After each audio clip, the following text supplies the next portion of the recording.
Okay. So we are done with question number 4. Now question number 5. Justify the following statements. Okay. So यहाँ पे हमें 5 statements दिए हुए हैं जिसे हमें explain भी किया है उन्होंने. अब हमें क्या करना है, उसको justify करना है. Justify यानी कि उसका explanation देना है. Okay.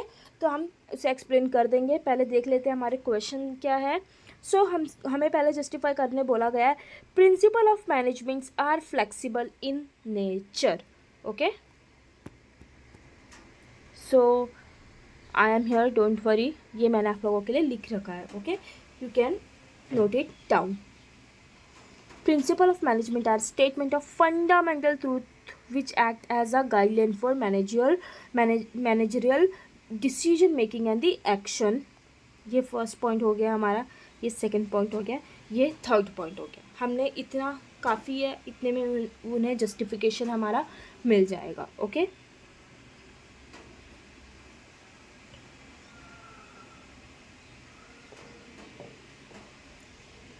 ओके. सो अब हम देख लेते हैं कि हमसे नेक्स्ट क्वेश्चन क्या पूछा गया था. Management principle are helpful in optimization utilization of resources. Optimum utilization of resources. Okay. Okay, ये भी हम देख लेते हैं. Principle of equity is important. दोनों चीज़ हमें एक्सप्लेन करनी है. हम 1 बाय 1 कर देंगे. ये हमारा सेकंड है. क्वेश्चन नंबर 5 का second. If you guys are taking screenshot then also you don't have to worry because मैंने यहाँ पे लिख रखा है कि ये किसका आंसर है. Okay.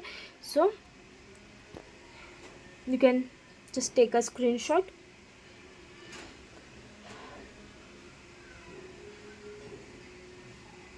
First point, second point, third point, and this is fourth point, and we will end it here. Okay. Okay, so हमने 2 क्वेश्चंस देखे थे, याद है ना. सो अब ये नेक्स्ट क्वेश्चन का हमारा सोल्यूशन है. First point, second point, third point, and this one is fourth point. Okay.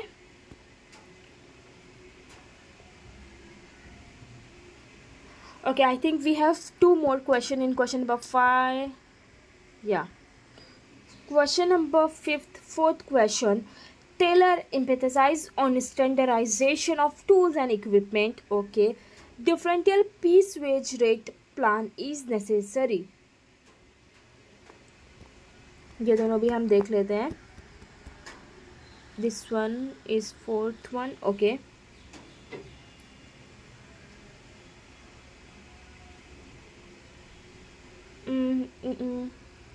यहाँ पे थोड़ा सा टाइपिंग मिस्टेक है. यहाँ पे you have to write third point. Okay. मैंने यहाँ पे देखो 1 2 एंड यहाँ पे 3 के बजाय 1 टाइप हो गया एंड 4th. सो यहाँ पे हम कर देंगे बस इसे third. Nothing to be worry about. Okay.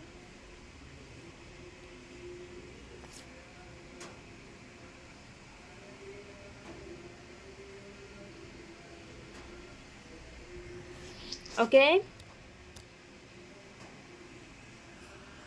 Next one. This is our last answer. Question number 5. 5th. Question number 5 का last. Okay. I'm not saying chapter का last.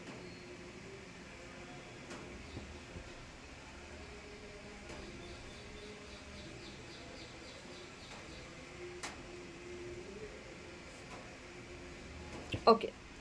So I think you guys are done. See, अगर आप लोग लिख रहे हो तो of course you are not done, I know. मगर you have to just pause the screen and keep writing because अगर इतना वेट करते रहे तो शायद मुझे इस वीडियो के 100 पार्ट्स बनाने पड़ेंगे. ओके. ओके. ओके. नाउ हमारा बस चैप्टर एंड होने ही वाला है. Question number 6. Attempt the following. Okay. First one, explain in detail any 5 Henry Fayol's principle of management given by Henry Fayol. देखो ये तो हमने सेम क्वेश्चन ऊपर भी देखा है, ये वाला भी था. सी, इसमें कोई डिफरेंसेस नहीं है. यहाँ पे भी 5 ही पूछा गया था, वहाँ पे भी 5 ही पूछा गया था. तो याद है पेज नंबर 5 एंड 6 पे लिखा था हमने. याद है? वही सेम टू सेम लिखते जाना है. चलो हम फिर से देख लेते हैं एक बार.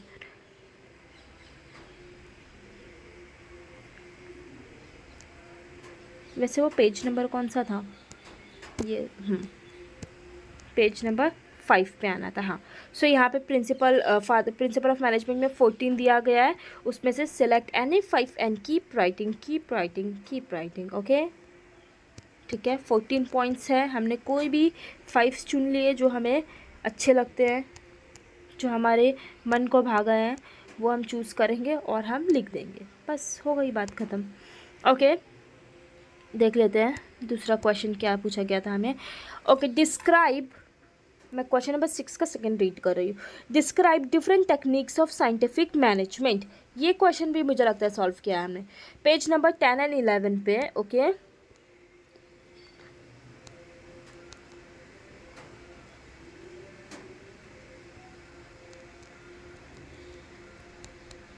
या 10 एंड 11, यहाँ पे भी हमें देखो डिफरेंट टेक्निक्स बताने थे, है ना। Wait guys, I have to be little bit, I am little bit confuse, let me check again.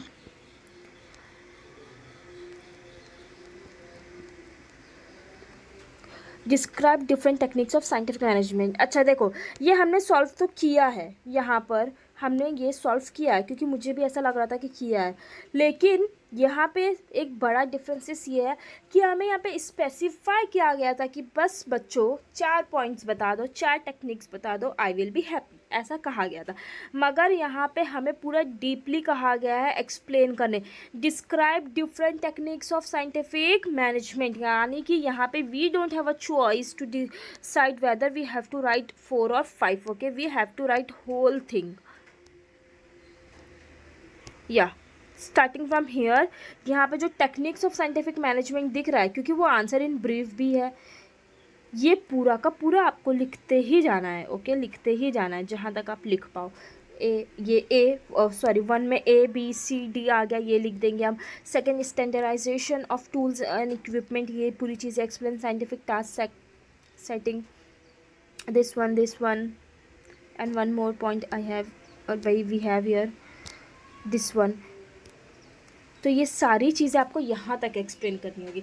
If आपसे यहाँ तक नहीं हो पा रहा है तो लास्ट टू लास्ट जितना हो पाएगा उतना करो, या फिर इतना डीपली नहीं एक्सप्लेन हो पा रहा है तो बस सब पॉइंट्स लिखो। जैसे ये मैंने लिखा फंक्शनल ऑर्गेनाइजेशन, इसमें मैंने छोटा सा ही क्या किया, उसे बस एक्सप्लेन कर दिया, कुछ चीज़ें छोड़ दी जो मुझे इंपॉर्टेंट लगा, ये मैंने पॉइंट पकड़ा, उसको ऐड करते गई अपने पॉइंट्स में, सब पॉइंट्स बना के अपना अच्छा क्रिएट करती गई answers.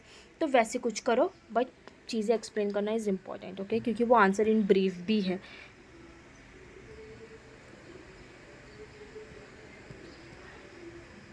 Okay, now question number 6, elaborate principle of scientific management. इसके लिए हमें आ जाना है पेज नंबर 9 पे। Okay, so elaborate principle of scientific management.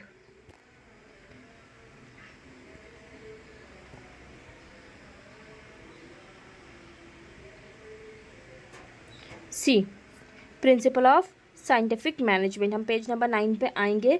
ये टॉप पर ही हमें ये दिख जाएगा, जो मैंने आप लोगों को और अच्छे से दिखाने को हाईलाइट कर रखा है। ये आपको पूरा लिख देना है। Okay, principle of scientific management, इसके कितने पॉइंट्स हैं, 6-7 होगा कुछ। Let us see, science not rule of thumb. ठीक है, ये पॉइंट आप एक्सप्लेन कर दोगे। ये हारमोनी वाला, mental revolution, corporation and division of responsibility, and ये 6, development of employer and employees for greater efficiency and maximum prosperity. ये 6 चीज़ आपको पूरी अच्छी तरह से एक्सप्लेन कर देनी है। ठीक है, ये प्रिंसिपल ऑफ मैनेजमेंट में, साइंटिफिक मैनेजमेंट में जितने पॉइंट्स आपको दिखे यहाँ तक you have to explain. Okay, prosperity तक। ऑलराइट, ओके, अब हम नेक्स्ट क्वेश्चन देख लेते हैं अपना क्या था। Explain nature of principle, last question of question number 6, explain nature of principle of management. इसका आंसर आएगा, हमें मिल जाएगा पेज नंबर 2 पे।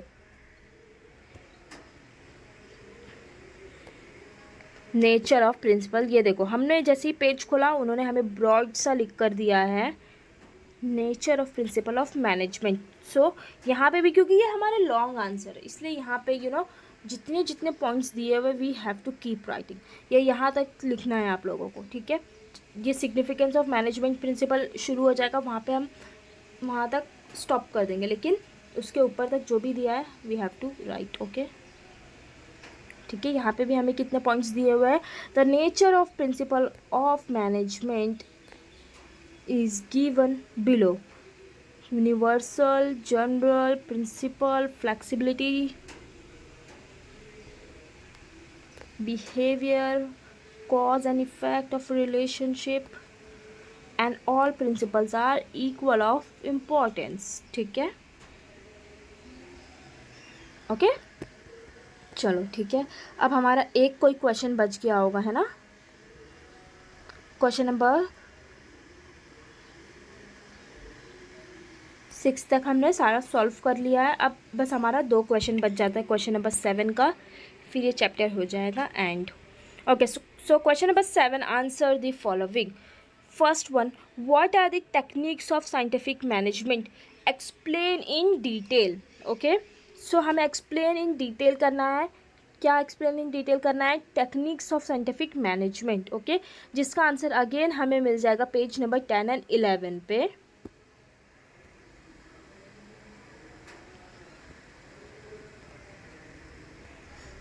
So techniques of scientific management, again you have to explain it very deeply। okay, her cheese include करो।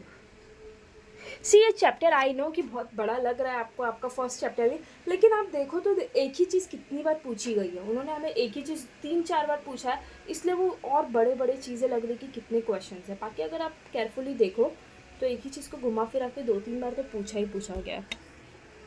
सो ये हमने पूरा अच्छे से एक्सप्लेन कर दिया, जैसे कि मैंने आपको ऑलरेडी पहले एक्सप्लेन किया आंसर इन ब्रीफ के लिए, कि इसे पूरी अच्छी तरह से आपको एक्सप्लेन करना पड़ेगा। And you don't have to worry ना, आपको एक बार आप ये पढ़ रहे हो, इसमें आपके 3-4 आंसर बन ही जा रहे हैं, तो ऐसा सोचो ही मत कि एक आंसर इतना बड़ा है यार, बल्कि सोचो 3 आंसर पढ़ो। अब क्या कर सकते हैं, पढ़ना पड़ेगा।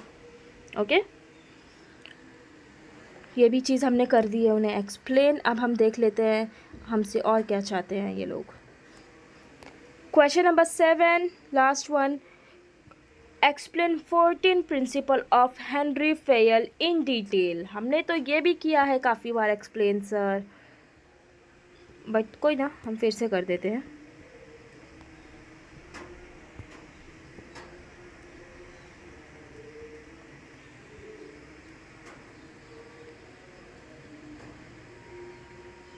या सो यहाँ पे क्या करना है, हेनरी फेयल के 14 प्रिंसिपल। अब यहाँ पे हमारे पास, अब यहाँ पे we don't have a choice to select whether we have to write 4, 5, 6, no, वहाँ पे हमें क्लियरली कहा गया है they want 14, all the 14 principles, so we have to write. ठीक है, तो यहाँ से आप कंटिन्यू करते जाओ, principle of division of work, principle of authority, and all करते करते करते जितने आपके 14 पॉइंट्स जहाँ तक आपके एक्सप्लेन हो रहे हैं वो यहाँ पे एंड होगा, यहाँ तक करते जाओ। ठीक है,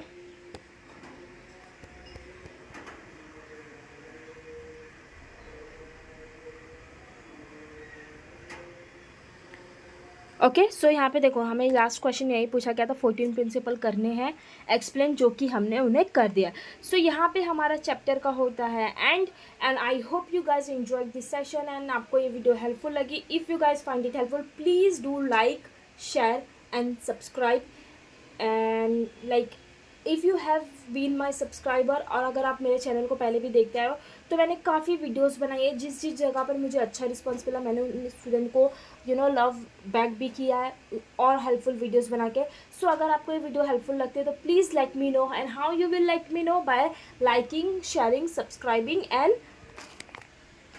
telling me in the comments that you find these videos helpful. Okay, so I hope you guys are doing great and enjoying your studies. Don't take a stress and just make a balance. Okay, you have to study and enjoy your life as well. So thanks for watching. Bye bye, have a good day ahead.